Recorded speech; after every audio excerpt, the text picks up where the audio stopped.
many of you have, you said, this is my best cloth among them? You have such. You like your clothes? But when you wear some, it's as if you want to fly. And this one is making me to fly. Somebody should hold me.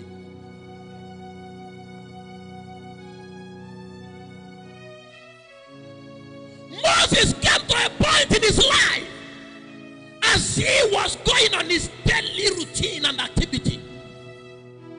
Unknown to him that there was a setup as a result of cry and afflictions of other people in Egypt.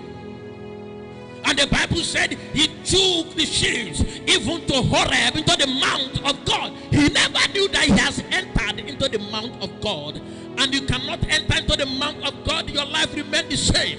You cannot come into the presence of God and go back the same way. The Bible said none has come before him and lived the same way. And I want to speak to someone here. I want to let someone know that you just entered into divine presence. You came into the ambience of divinity. And as you hear the sound of my voice today, I don't know anything that has been working against you. In this mountain, it shall not go back with you. Oh, I don't know how you came. I don't know what has been stopping you. I don't know the demonic attack and frustration. I don't know the captivities and bondage that you came with. It might be generational. It might be acquired. But hear me, child of God. In this mount, in this presence of God, that demon will leave you forever. The power that brought that affliction shall leave you forever. Moses came to that mount, and as he came, he encountered the El Elyon, the El Pala, the God that no one have ever assisted. And God said, you have come.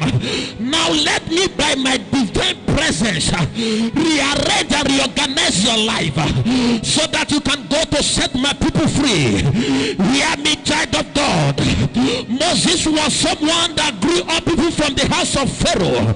Moses was once called the son of Pharaoh, but when destiny calls, something took him out of the king's house. And when time came, after his encounter, after he has carried something, after something has rubbed off on him, God now says it's time for you to go. Listen to me, Moses did not go with an empty hand. There was something Moses went with. Atmosphere speaks of your ambience. Your atmosphere speaks of your space, your territory. Audacity speaks of courage.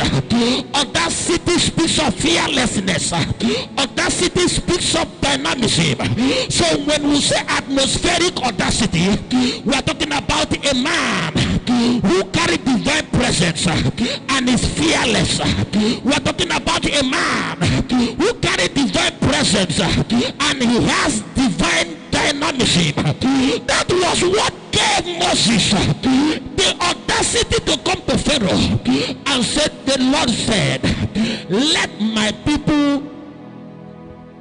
Before then, in Exodus 3, from where we read, when God encountered him, there is something we call divine presence that was rubbed upon him. In Exodus chapter 4, he did all those signs to his people to let them know truly he has encountered I am that I am. So since he has carried divine presence, in Exodus chapter 5 from verse 1, he went to Pharaoh with audacity and fearlessness, without fear of favor.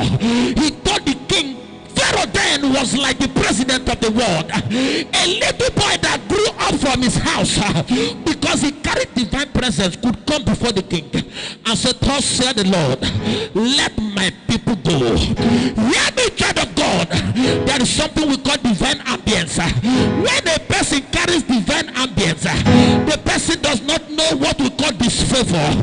There is something that grants daily mercy and favor, like divine ambience. When a person carries divine presence, there is nothing like it didn't work. When a person carries divine presence, there is nothing like it failed. Nothing fails in divine presence. There is no mountain enough to stop a man that carries divine presence. There is no